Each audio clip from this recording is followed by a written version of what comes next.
with Sue for a long time. I've done a lot of fun stuff with her, and she asked me to come and do some first aid with you guys. So my background is I have a degree in sports medicine from Westmont College. I worked with the men's soccer team and women's basketball team as a student athletic trainer while I was there. And then I later went on to get my EMT and then my paramedic. And so I work in LA County for AMR, which is an ambulance company, as a paramedic. I also work at Los Robles in the emergency room as an ER tech. So I've got a pretty wide base of education. So I got a lot of stuff to go through, so we're going to kind of cruise rather quickly. If you guys have questions, just shout them out, because it'll probably be good information for everybody. And I might be forgetting some information you might remind me about. So we're going to go over basically like first aid, some of the things we go through. But I just want to say at first, like everything that I'm talking to you about, I don't know when the situation will come up when you're going to use it, but just always protect yourself. So if there's blood, you need to wear gloves. If you don't have gloves, you might want to think about not helping the person. If the car's on fire, you don't want to help a person. If the car's about to fall off a cliff, you don't want to help the person. So just make sure that you're safe. If you're ever doing anything like this, you need to make sure that you're safe. Your safety is paramount. You don't want to get injured while you're hurting somebody. That's bad for you. We can't help the patient if that happens. And then when we get there, then now there's more people to take care of. So it's just always consider your safety first. That's paramount. We do the same thing.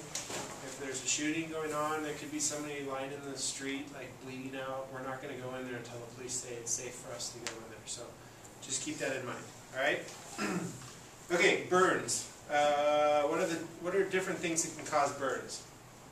Fire. Fire is a good one. What else? Oven. Ovens. Good. What else? Chemicals. Chemicals. Good. The sun. The sun. Good. Maybe. Anything else? Cars. Cars can cause burns. Good. So most of those are thermal burns. So fire, metal, sun. Those are all considered thermal burns. There's also electrical burns. Electricity contains a lot of energy. It causes burns when it travels through the body. And then chemical burns. So let's talk about chemical burns for a little bit. There's two types of chemicals. There's wet chemicals and there's dry chemicals. Right? Dry chemicals is the important one. If there's a powder on them or something like that, you need to get the powder off before you treat the burn. How do we treat burns? What's the main treatment? Ice. Not ice. Cold water. Cold water. So just doesn't have to be super cold, just regular, cool faucet water. That's the primary care for all types of burns. We're going to cool the burn for 10 to 20 minutes. So it's a long time. So that, depending on how bad the burn was, there can still be a lot of heat built up inside, so you want to cool that so it minimizes the damage. With chemical burns, with liquid chemicals, it's the same thing. You're going to wash it with water. Water is an ultimate dilutant. And so it's going to help dilute it, so it's going to wash it off and clean it. But with dry burns, certain dry chemicals will react with water. So you don't want to put water on a chemical because it can cause more burns. So you got to get the chemical off before you wash it off. So you're going to want to brush it off with something, not your hand, because you don't want the chemical on your hands, but like a towel or something like that. You need to get the chemical off before you wash it off. Then you're going to do the same thing. You're going to flush it with water for a long period of time. Okay? What are the three classifications of burns? You guys know? Okay, so which is the least damaging? First degree. Okay, so they kind of changed the terminology a little bit. So now there's superficial, partial thickness, and full thickness. Those are your three levels. So superficial is like a sunburn. The skin's going to be red. You could have gotten burned from something warm, thermal burn. You might have a little mottled skin. Okay, that's not a super serious thing. It can be treated with aloe, cool water. Partial thickness burns. Now you're getting into the blisters. So you damaged enough layers of skin that you're starting to get swelling underneath the skin that's causing the blisters. These are the kind of burns that you want to go to the emergency room for sure. The superficial burns you may or may not want to. It just depends on how bad it is. It's kind of up to you. So blisters is a big one. Important thing with the blisters, you want to leave them intact. You don't want to open them up. The skin is the largest organ in the body. It protects the body from all kinds of bacteria and stuff like that. So if it's intact, we want to leave it intact. The doctor may choose to open up the blister later, but we'll let the doctor make that decision. Keep the blisters intact. you're going to go into the emergency room, take like a real soft towel or something like that. It doesn't have a lot of fuzz. Get it moist, put it over the burn, and then wrap it up. That's going to do a couple things. It's going to continue to cool the burn. It's going to feel a lot better on there, and then also it protects the burn a little bit because the skin is damaged. So full thickness burns. This is going to look like charcoal. So your skin, it burned all the way down, sometimes to the bone. It's going to look real black. It's going to look dead. There's no nerves. The superficial and especially the partial thickness are very painful. It gets the nerves. The full thickness, it destroys the nerves, so it's not normally very painful. But it's going to look real grotesque, and they're going to need to go to a burn center and get specialized care. Burns to the hands, the genitals, and the face definitely need to go to the ER. Okay, your hands are really important. If you get them burned and you don't take care of them well, you can have permanent disability from it, so you need to come into the ER for that. Why are burns to the face so important? What is it about the face that's kind of important when you have there? What's going on? You have your eyes, nose, mouth there. Good. Okay. So eyes are really important. Nose and mouth are really important because that's where the air goes through. So you can have, it could have been like a steam burn or something like that. You could have inhaled superheated liquid into your lungs. Now your lungs are burned. You're going to get all that fluid in the lungs. What happens if you get a bunch of fluid in the lungs? What's hard to do? Breathe. Good. So the other problem is your airway. If it burns the airway might swell. What happens when the airway swells shut?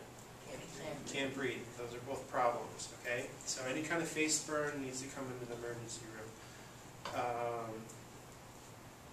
Good. So just general information. You need to write this down. The rule of nines. Basically, your palm is 1% of your surface area. This is how we use to judge how much surface area is covered.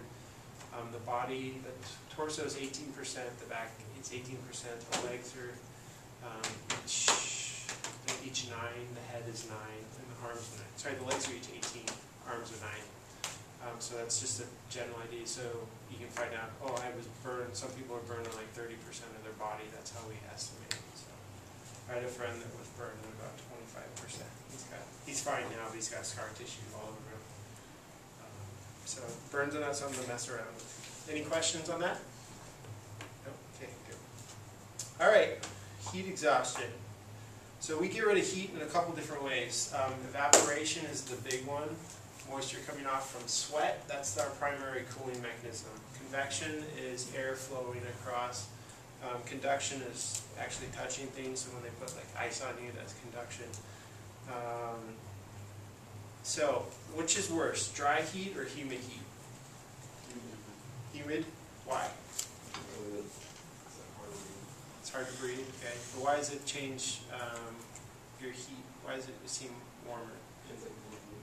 More moist, but why? Not sure. So what was the primary form of cooling? Evaporation. So when it's high humidity, remember everything happens by diffusion. When it's high humidity, there's nowhere for that water to go. In a dry desert, the water's going to go into the environment, it's going to pull the heat off of you. In high humidity, it's not going anywhere because it's not going to diffuse because the concentrations are the same. So high humidity, people that can handle heat sometimes go into the humidity and they can't handle the heat at all because their process is not able to handle it. All right. So heat exhaustion versus heat stroke. I know they talk about heat cramps in the book too. That's just a loss of electrolytes from sweating too much. You lose electrolytes. Electrolytes are important in nerve conduction, so that's where you get the cramps from. But heat exhaustion. Right. So when you're walking around, you can lose 1 to 2 liters of fluid an hour. So just to give you an idea, this is 1 liter of fluid. That's a lot of fluid to keep pumping in. So whenever you go out into the heat, you need to be hydrated before you go, and then you need to drink while you're going. That's why a lot of people get heat exhaustion and heat stroke is because they're not well hydrated prior to leaving. So preparation is a big thing. With heat exhaustion, you're going to feel weak. You might feel a little dizzy, a little lethargic. You could have a headache. So at this point, what's our treatment going to be for somebody like this? Give them water. Okay, water's good. In the shade. Take them in the shade. Good. Take them out of the sun. What else? Rest. Rest. Good. Oh, it's another way we can cool them off. Cool towels. Cool towels. Yeah. Good. So we're going to move them out of the hot environment, put them in a cooler environment. environment. You put them in the air conditioning, you move them into the shade, put cool towels on them. You don't necessarily need to do ice packs because you don't want to cool them off too much. So what happens when you get cold? What does your body do to compensate for the cold? Shivers, good. So even somebody that's really hot, if you cool them off too fast, you're going to stimulate shivering. Even though their body temperature is still hot, you don't want to cool them off too fast, you just need to do it gradually.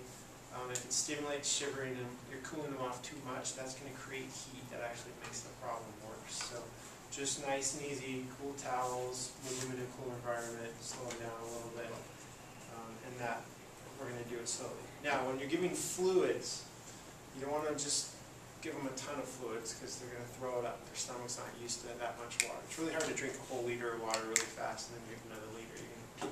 So you give them like a cup or two of water right away, and then you're just going to have them sit. Like every 2 minutes, you have them take a sip. So you're going to do it slow. There's no hurry. Heat exhaustion is completely recoverable. You might feel a little more tired the next day, but it's not a super big deal as long as you pull them out early enough. Okay. Heat stroke. This is a true medical emergency. So what's the normal body temperature? 98.6. 98.6. So heat stroke, we're getting into the 104, 105, 106. That's really, really warm. At that point, you could be damaging your brain at that point. So heat stroke is a true medical emergency. The main difference between heat exhaustion and heat stroke is that in heat stroke, you've stopped sweating. So you're no longer cooling yourself off. Your sweating mechanism is stopped. So that's a problem. So that's something you definitely need to call the paramedics for. They're going to cool them off. They're going to give them IV fluids. The treatment is the same. You still want to pull them out of the hot environment. You want to put cool towels on them. But at that point, they're going to be confused, disoriented. You can even have seizures from it. So that's something they need to go to the hospital and get treated for. All right. Any questions with the hot problems? All right. Cold problems. All right. What is hypothermia? Anybody? When you get too cold. Okay, what's the indication that you're cold? What's the primary indication? Shivers. Shivers, good. So you can start shivering around 95 degrees. You can shiver before that, but your max shivering is going to happen at 95 degrees. Treatment for hypothermia is very easy. Take the wet, normally there's water involved, take the wet clothes off, put dry clothes on, you can do warm blankets. If they're shivering, they'll warm themselves back up eventually. Okay? So that's the easy part. They may be a little lethargic, maybe a little slow to respond, but in general, if you're still shivering, you're going to be okay. You're going to generate the heat. You can give them warm fluids and some food. Food's always good. Food increases the metabolism. That's going to warm you up, and it gives you energy to do the shivering. So that's hypothermia. Any questions? Am I going too fast? Are you guys good? No, we're good. Okay. All right, bites. Bites are fun. We used to do a houseboat trip in the high school group over at Calvary Community Church. We did it for like 15 years, something like that. Never had any problems. Second to last year, somebody comes and wakes me up. Hey, we have this girl. She's having an allergic reaction. So I go over there, find out she's not having an allergic reaction. Find out she said something was crawling on my arm and I felt it sting me twice. I go, okay, I wonder what that could be. I'm not sure what it is. Because I didn't look at what the different things that could have been in the desert while we were there. So she had primary complaint, she had tingling in her fingers and tingling in her toes, kind of like they're falling asleep, that sensation. So I'm like, well, let's go to the hospital. Go to the hospital. On the way to the hospital, the tingling sensation is moving up her legs, it's moving up her arms. By the time we got to the hospital, she was starting to drool, she couldn't walk, she was really uncoordinated. Turned out it was a little scorpion, about this big. Has a neurotoxic poison in it. So what is a neurotoxic poison? Affects the nerves, good. So it was affecting her nerves. She was starting to drool, she was uncoordinated. She had that my arms asleep sensation, which is really uncomfortable. She was totally fine, but had I known what it was in the beginning, I probably would have called an ambulance to get her from the dock to the hospital because it was moving up by the time. I mean, when it started, it was mild. By the time we got to the hospital, it was getting more on the serious side. So, little things. It's like the little bugs that can get you. So, spiders, bees, and insects. What kind of spiders do we have here? Black widows. Black widows. Okay. That's like the big one. There's lots of other spiders, but they're real mild. So black widows, the bites are painful. We have an anti-venom for it, but they don't normally give it to people unless they're really young or really old.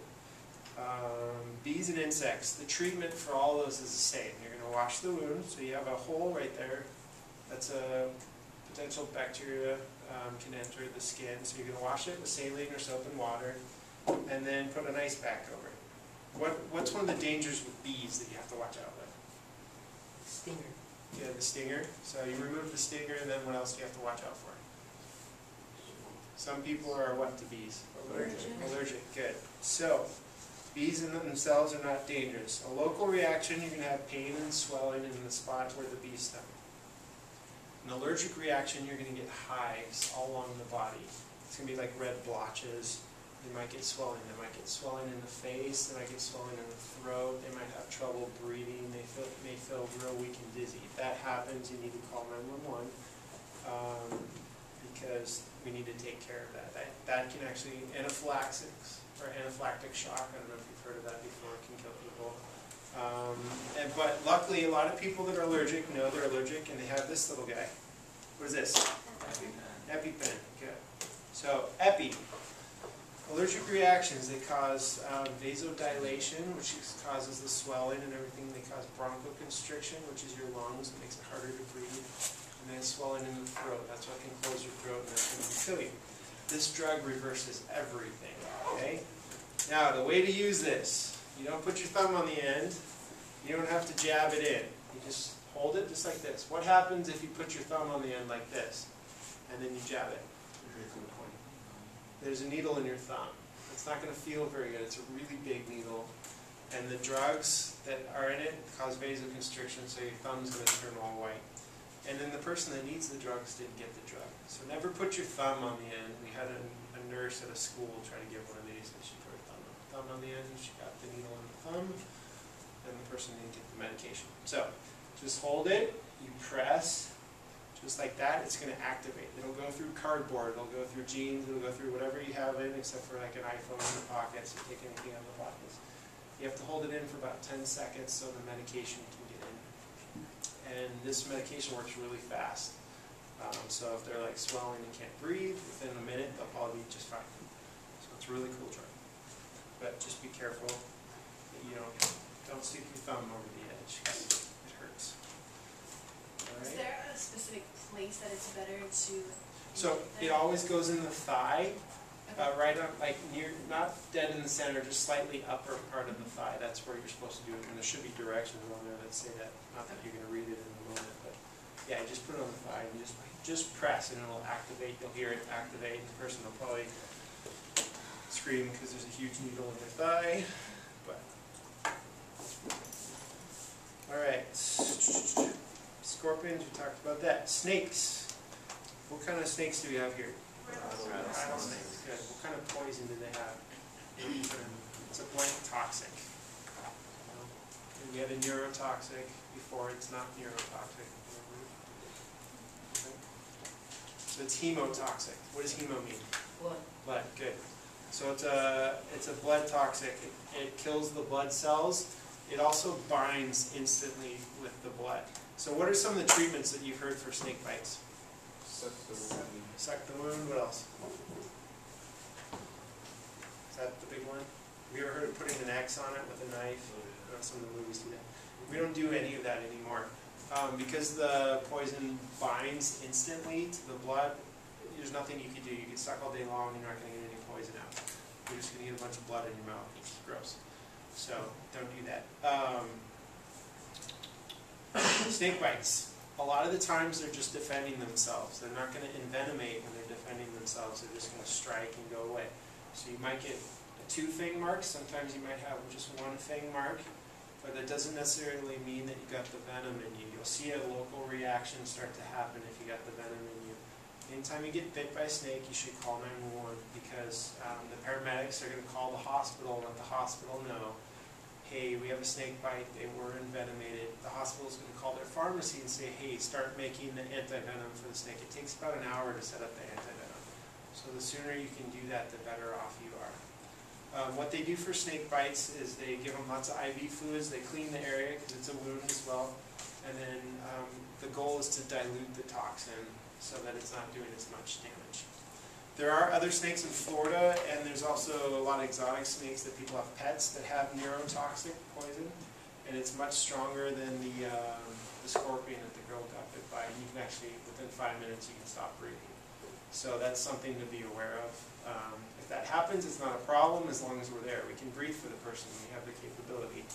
So we just need to be there so you get a call. So. Any questions with that? Oh, jellyfish. What's the treatment for jellyfish? Pee on it. Okay. I wouldn't suggest peeing on it if you don't have to. It does work, but vinegar is the best one for jellyfish, or if you have saline. Jellyfish have thousands of little stingers. It's like 1 million little bee stings. The vinegar deactivates the stingers. Alright? Don't put hot water on it. Don't rub it with sand or anything like that. It makes it worse. Any other marine animals, you put hot water on it and it will enact the hot water and activates whatever poison they have. So stingrays, if you get stung by a stingray, hopefully you don't, because I heard it's really painful. But hot water will help that. Alright, any questions on bites? You guys are really quiet. You guys just ate, huh? You're all in like food trauma. Alright. Seizures. Who's here? Has anybody here seen a seizure before? Is it scary? Really scary. Yeah, don't know what to do. I'm going to tell you what to do. Seizures are like the easiest thing in the world to do, because there's nothing you can do for them, okay? You can't stop the seizure, you can't bring them back, so what you do, you're just going to lay them to the ground, clear the area so they don't run into anything while they're seizing. So the seizure most of you are familiar with is called the grand mal seizure. It's a tonic-clonic seizure. So the person, sometimes they'll know they're going to go into a seizure, sometimes they won't. They go real stiff like this, just for a little while, their whole body stiffens up, and then they shake real violently. And it's the shaking that scares people. But there's nothing you can do except for protect them. So clear the area. You can cradle the head if you want to, just so they don't bang their head on the ground or whatever is around. And then make sure you call 911. Because we have drugs, we can stop the seizure. So if we get there and the seizure's still going on, we'll stop the seizure. But if you're there just on your own, there's nothing you can do. So just protect them. So that makes seizures much easier. You just protect them. We're going to want to know 3 things when we get there. What were they doing when the seizure started? How long was the seizure? Was it like 2 or 3 minutes or just like 30 seconds? And did they wake up in between the seizure? So those are the things we need to do. People who have seizures when they wake up, a lot of times they're really confused. They may not even, you may be their friend, they may not recognize you. They're like, who are you? Get away from me. That's okay. That's totally normal. Just kind of keep them safe until we get there. So, seizures are nice and easy. Alright, stroke. Oh, sorry. Causes of seizures. Trauma can be a seizure, so if you get hit in the head, you can get a seizure. Drugs, certain types of drugs will cause seizures, especially drugs that have bad stuff in them, if not clean, like so a lot of street drugs will cause seizures. Fever in kids will cause a seizure. If the fever goes up really fast, you'll get a febrile seizure. The treatment for all of them is the same. If there's a febrile seizure, you want to cool them off, because that's what causes seizure. But other than that, it's the same. And then some people have seizure disorders, so they're going to get seizures and they know it. It's okay. Alright, stroke. Tell me, what's a stroke? Anybody know what a stroke is? Your brain. How does your brain Good. bleeds? Right, so it's in the brain. There's 2 types of stroke. There's a hemorrhagic stroke, which is a bleed, and then you can have an occlusive stroke, which is a clot. The symptoms and the treatment in the field is exactly the same. We're going to take them to the hospital. There's nothing that we can do for a stroke. We can treat any of the symptoms, but I can't fix the problem. The hospital, they're going to get a CT scan, they'll figure out what kind of stroke it is, and then they'll either give them medications to break up the clot, or they can go in and stop the bleeding. So, stroke. What we do to figure out if somebody's having a stroke. So we have a little acronym. It's called FAST. So F stands for face. So you have them smile. If one side goes up and the other doesn't, that's a positive sign that the person's probably having a stroke. You should call 911 at that point. Arms. Have them hold their arms out like this. Close their eyes. Somebody's having a stroke, one of their arms may come down. Just like that. That's a positive sign. Let's call 911. And then the last one is speech. If they're having difficulty speaking, their words are inappropriate, they have slurred speech, something like that, that's a sign of a stroke. So those are all things. And then the last one, T, is time. So in heart attack and stroke, it's time is brain or time is muscle. The sooner we can get them to the hospital, if they have a clot, we need to reperfuse the area, get blood back into the area. Because blood's not getting to the brain, that's bad. So the faster we can get them there, the better. So face, look for facial droop. Arms, look for arm droop. Speech, look for slurred speech. And then call 911 so we can get them there earlier. All right? How about what's a heart attack?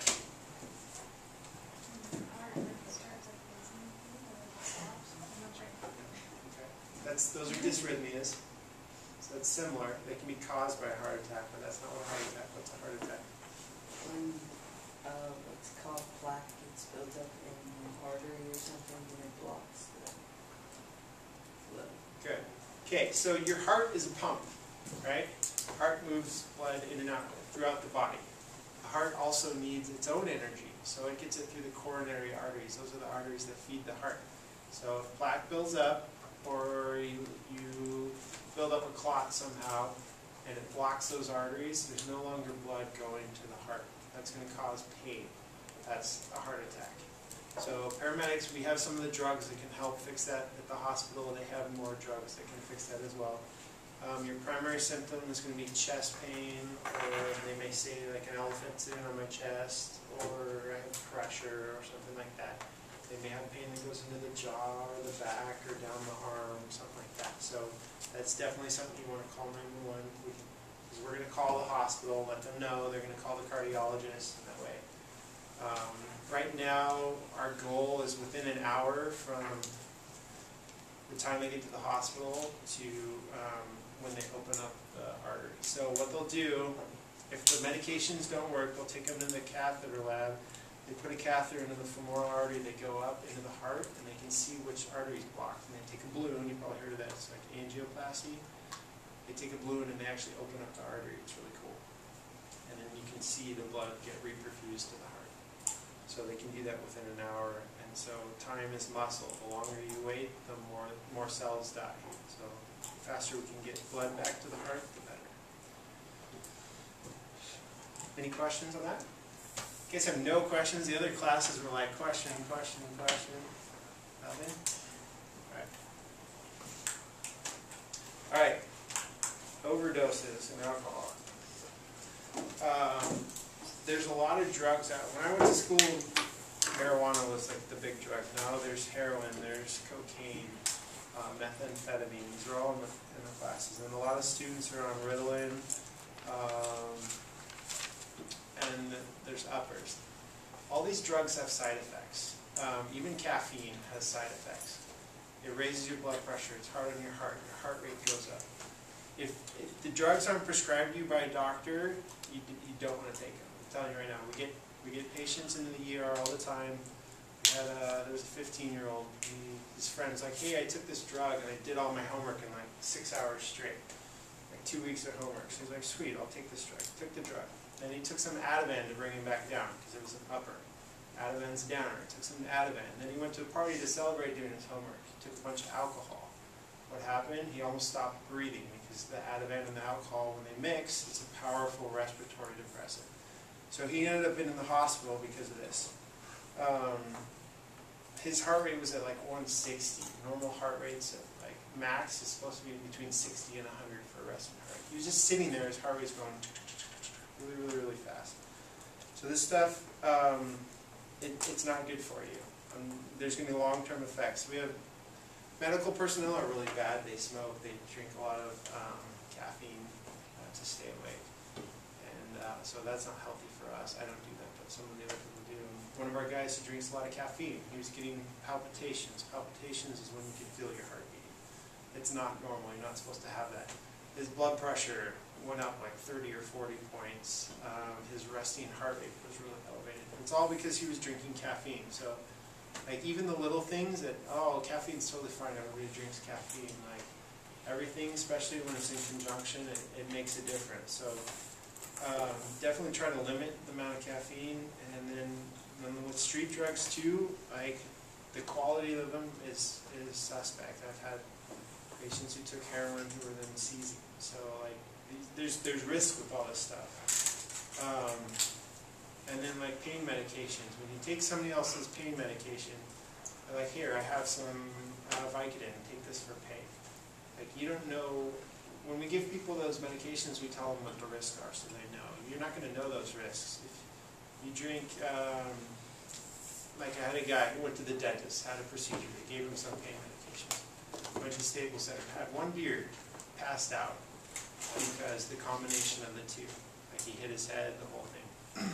So there's lots of risk with this. I know you guys hear this a lot, but I'm telling you, I see it in the ER all the time, and it's just, like, I don't know what to tell the people that I see, because, like, they're going down a path, and the path is bad. You think you can control it, but you really can't. So just stay away from that stuff. It really ruins your life. Okay, suicide and depression. You guys are going to know somebody that's dealing with suicide and or depression. Some of you know will deal with depression. Just really encourage them to get help. It's really important. It's kind of a tough subject. You maybe feel like, oh, I'm not dealing with that, but some of you know is probably dealing with that. So there's resources out there to help them. It's like, I had a friend who committed suicide later on after I was out of high school, and it's like one of the hardest things I've had to go through. It's just, it's brutal. So, like, help yourself, help your friends. You guys have resources here, people to talk to, get the help early before it becomes too late. Because there's, like, we've had people come in who, on the spur of the moment, decided, hey, I'm going to take a bunch of drugs. And sometimes we can help them, sometimes we can't. Sometimes they've done permanent damage. And right now they're totally fine, but they just killed their liver. And they'll probably die within the next 3 months. So there's, like, it's brutal. So just make sure you guys get help, all right? Those things are available. All right, let me show you a little video. Real quick here. How much time do we have? Time do you guys get up? 15 minutes? All right. This is a little bit. I also work at the Staples Center. Can you see that? Yeah. So this is the vert ramp. I forget when this was, like 2007 or something like that. This guy goes off. So he pushed off a little bit too far on the vert ramp. So I'm going to show it again here. So you'll see. Those aren't me. Those are some other medics. So this was about a 40-foot fall. Oh. So those are shoes that flew off. And he also lost a bunch of teeth too. He ended up walking away, but they really should not have walked him off that. He should have gone off on a backboard, because that's a huge, huge fall. Do you guys know kinetic energy? It's like energy. Do you know what the formula is for that? Anybody? KE equals? MC squared. No. MC squared. It's half of your mass times velocity squared. So the important thing in that is the velocity. So your weight is important, but speed is more important. That's why they say speed kills, because it's an exponential change. So, like this guy, rate of falling is -9 meters per second. So that guy, the first second he fell 9 meters. The second he fall 81 meters. So that's the acceleration. It's really fast. So, and because he landed on the flats, he had a rapid deceleration. So I think he had a couple broken bones. I think he did have a spinal fracture. It just was a stable one, so he was really lucky because he could have been paralyzed. And then walking him off could have paralyzed him as well. So, trauma. A couple of years ago, there was a student here who got hit by a car going up 30 miles an hour. You guys remember that at all? No. Yeah. All right, he flew like 40 feet, something like that. The shoes stayed in the exact position that he was standing when he got hit. So it's just kind of weird. But what do you want to do if that happens? The first thing is don't move the patient. So the only reason you're ever going to move a patient that has trauma is if they're an immediate life threat. So if the car that they're in is on fire and you feel safe to take them out, move them. If they're in traffic or something like that, or they're going to fall off a cliff and you can safely move them, move them. But other than that, don't touch them. We have specialized equipment and training. We know how to take care of them so we can hold their neck stable. If they have an unstable neck fracture, once the spinal cord is severed or damaged, it doesn't repair itself. So everything that's going to happen is most likely going to be permanent. They say that most spinal injuries, I think it was up in the 80%, could have been prevented, but because of bystanders moving the patient, that caused the damage. So don't move them, let us get there. All right? Bleeding. All bleeding stops eventually. Okay?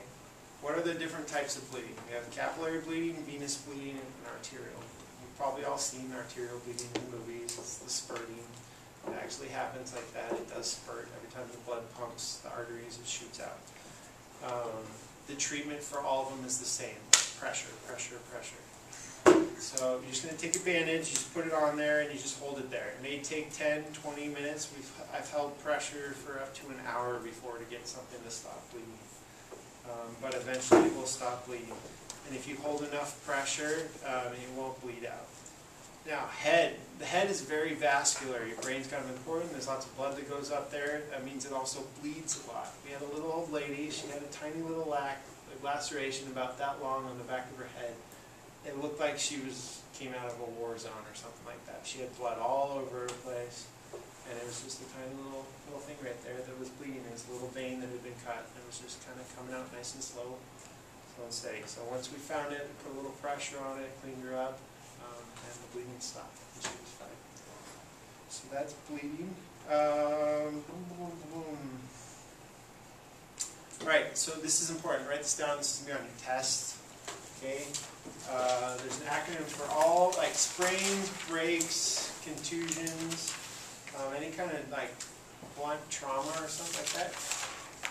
You can use. It's called PRICE. So P stands for protect.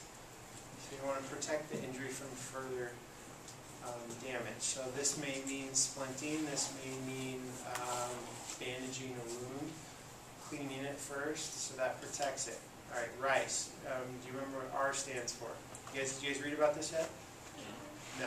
Okay. R is for rest. So the body can only do one thing at a time. It can either heal, or it can kind of ramp up for what you're doing during the day. So if you're not getting enough rest, you're not eating properly, you're not going to heal quickly. So rest is R. So ice. Ice is a really important thing. So there you go, right there. So now the thing with ice, let me see this bag real quick. Ice. Okay. When I put this ice on my arm right now, it's going to send signals to my brain saying your arm's cold. All right? You need to heat it up because it's not supposed to be cold. So the body is going to send blood to the area. Now, when blood gets sent to an area, it causes swelling. So you think, well, that sounds bad. We don't want to cause swelling. So what you have to do is you have to keep the ice on there. The first 5 minutes, the body sends blood to the area to heat it up. After 5 minutes, it's like, oh, I'm not going to win this battle. This thing's too cold. I'm going to send blood away from the area. So it vasoconstricts and it shunts blood away from the area. That's when you get the therapeutic effect of ice. So if you're icy and you're doing this all day long, you're making it worse. You got to put it on, you leave it on. So like 15 to 20 minutes is how long you'll ice for, no longer than 20 minutes. After 20 minutes, the brain kicks back in and says, okay, I'm going to try and heat this area up again, and it sends more blood to that area. So just ice for 15 to 20 minutes. What ice does is it reduces swelling. Swelling causes pain, and it also delays healing time. So the less swelling you have, the better. So that's ice. C is compression. So we have ACE wraps. What this does is it decreases the volume in the leg. So it compresses everything. Smaller volume means less space for swelling. So that helps with healing. And E is elevation. So you lift your leg up. All you have to do is put the affected limb above the level of the heart. That's enough. So if it's your arm, you can put it on your chest. That's high enough. That will help. Or you can just walk around holding up. My friend rips his thumb off in a printing press. He could walk around like this all day long. But it kept his thumb from swelling and improved his healing. He healed faster that way. So what else? So that's price. Price, yeah. Any questions on that? All right.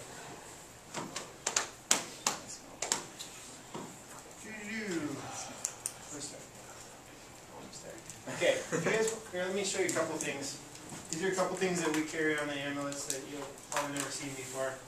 These are airways. We use this for people that are having trouble controlling their airway, so people that are on drugs, people that are in cardiac arrest, people that are on alcohol. This one you can use on anybody. I can stick it in one of you right now, though you wouldn't like me very much. It's very painful. I've never done it, but there's videos online if you want to watch somebody. Does anybody know where this goes?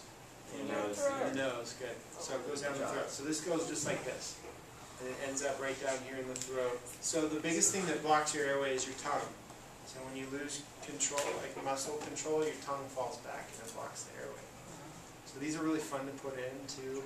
You think somebody's faking it and they're having trouble breathing, I'll just stick one of these in and you'll find out right away if they're faking or not, because they'll wake up if they're faking. They don't like this very much.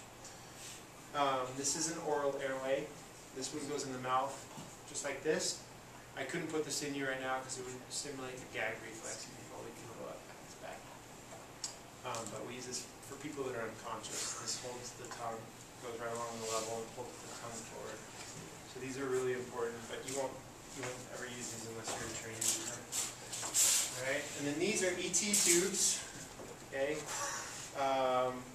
When somebody's unconscious and we need to protect their airway, or if you have surgery, something like that, this is going to go down. It goes down past your vocal cords and into the lungs. And we inflate this little bag right here, and it seals it off. So this is the definitive airway. We had somebody the other day that had a lot of mouth trauma. They were bleeding in the mouth, but we had them intubated, and the thing pumped up. So their mouth was full of blood, but the blood wasn't going into the lungs because this was blocking. So if you get fluid into the lungs, like if they aspirate their vomit or blood and stuff like that, it's really bad. You get pneumonia. Pneumonia kills. So we try to prevent that as much as possible. So then we have a little bag that hooks up right here, and then the air goes down like this into the lungs. So that's how you breathe for it. If you guys want to come up and look at the first aid kits, you can. There's some gauze if you want to see how to wrap. We can do some wrapping. But other than that, I have another video if you guys want to Yeah. If you guys want to come up and watch, or come up and look at this stuff, you can. Do you have any questions? Yes? Let's say like you're just breathing and back, Like that. Okay, so we put this in the nose. Where does it go? It goes to the back of the throat. yeah, but like with the blood flow. Hello? Where's the blood go? Where's the blood going to go? Where does this go? No, where does this go? Back to the throat. So where's the blood going to go? It's going to the back of the throat. So if you have a nosebleed, pinch your nose. You don't have to put your head down, but you can. Don't tilt back. All the blood's going to go back into your throat and in your stomach. If you have blood in your stomach, it's gross. If you ever had your wisdom teeth pulled, you probably know you throw up afterwards. It's all pure blood. The stomach doesn't like blood very much. So just pinch your nose and hold it. You got to hold it for 10 minutes sometimes it takes to stop the bleeding. If that doesn't stop the bleeding, then you might have to come in and they'll Hey, please get out the way, sir. Stop the bleeding. Yeah, it's feels like this. Not very comfortable. Oh, is it zoomed in? Any other questions?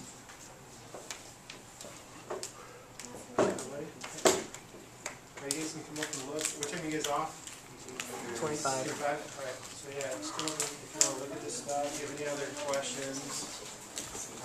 Have you guys done CPR yet? Yeah. Alright, let me just real quick go over defibrillation with you guys. So in all the movies, they're like, oh, they're flatline, clear, we're going to shock them. What does defibrillation do? Does anybody know? I'd be really surprised. Okay, does it restart the heart? No, it fixes it. Like it starts up the muscle that. The SA node? Yeah. Okay, so ASA. defibrillation, it completely depolarizes the heart. So the heart is based off electrical activity. It basically resets the heart. There's a little conductor, it's called the SA node. That's what controls your heart. That's what makes it go boom, boom, boom every time. When you get shocked, it resets it, hopefully, so that guy can take back over. We shock for VTAC, which you might have heard before, and VFib. Those are two rhythms that are not conducive to life, and so that's when we shock you. So, but if you ever see it in a TV show, they go flatline and they shock them, we never do that because it doesn't work. So just when you guys go over CPR and AEDs, if the AED says the shock's advised, you know that person's in either VTAC or VFib. It touched something. Right? Any Any other questions? Should ask if it's Take a look, or I guess you're free, pseudo much know. This is H. Alright, I think you guys are good to go then.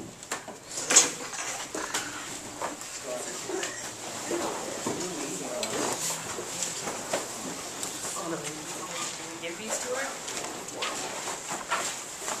Say hello, Alan. I think you guys need to turn in your papers and return them to you.